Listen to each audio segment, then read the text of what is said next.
Friends of the Children is a national nonprofit with locations across the United States, and it's drawn national attention from The Ellen Show and Grammy Award-winning artist Sierra, to name a few. John Fisher and Haley Heinen are with me today to tell me how this program helps kids in our area. Welcome to the show. Well, thanks for having us. Yeah. Thank you. Now, I would love for the viewers at home, and we just had a conversation, but if you can kind of share with all of us, what does Friends of the Children do in our local area and nationally? So what we do here in Fargo-Moorhead is that we employ full-time paid professional mentors that work with children and families that are the most at risk. So when we have a partner, let's say Fargo Public Schools, Moorhead Public Schools, they refer a family to us.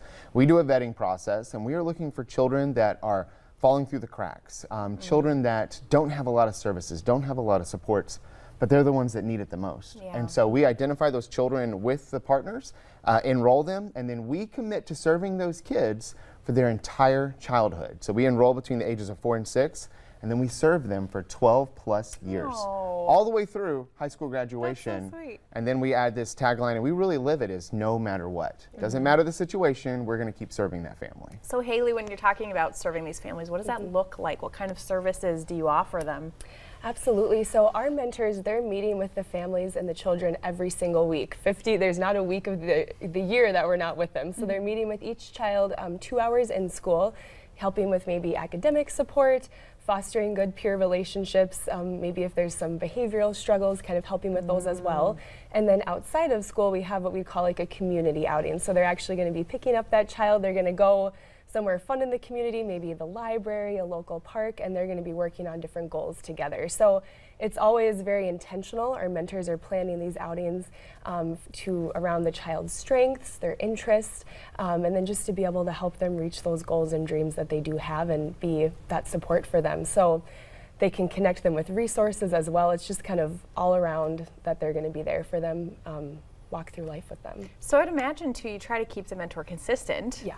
Right? Because, you know, we had a conversation that sometimes in this program, you're dealing with families that have trauma, families that have issues where maybe the child is feeling like they don't have somebody they connect with on a consistent basis. Yep. So I think that's great that you're creating that. And then you've also got these neat activities that can help the child feel like they're involved and they're appreciated and they enjoy being with you. And I love that about it. Now, just kind of from the perspective of feelings, is there maybe a story you can tell us maybe about a child where this impacted their life and helped them kind of transition from a difficult time to a much better place?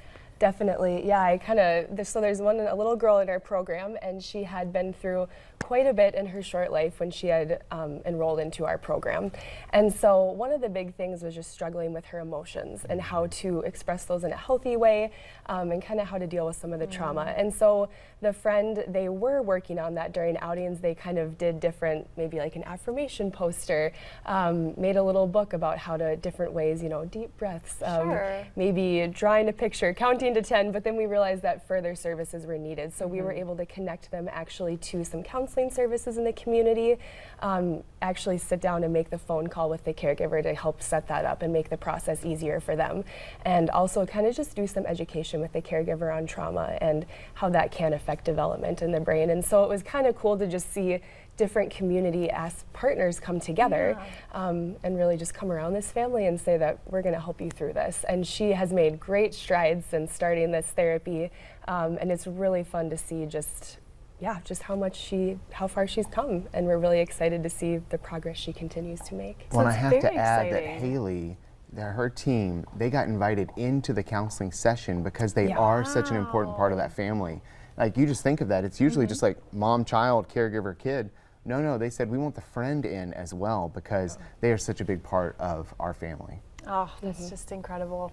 Well, I know the program is something that you kind of need to be referred for, but if there's an educator out there, or if there's somebody, maybe there's a family and they're like, I could benefit from this help, is there a way to get in touch with you, or should they reach out to their school, and what's the best way to get moving into the program? For sure. So if it's a family situation, yes, go to your social worker, your counselor, your school, your teacher, but then also just reach out to us. It's 701-388-5241 is my number. Call.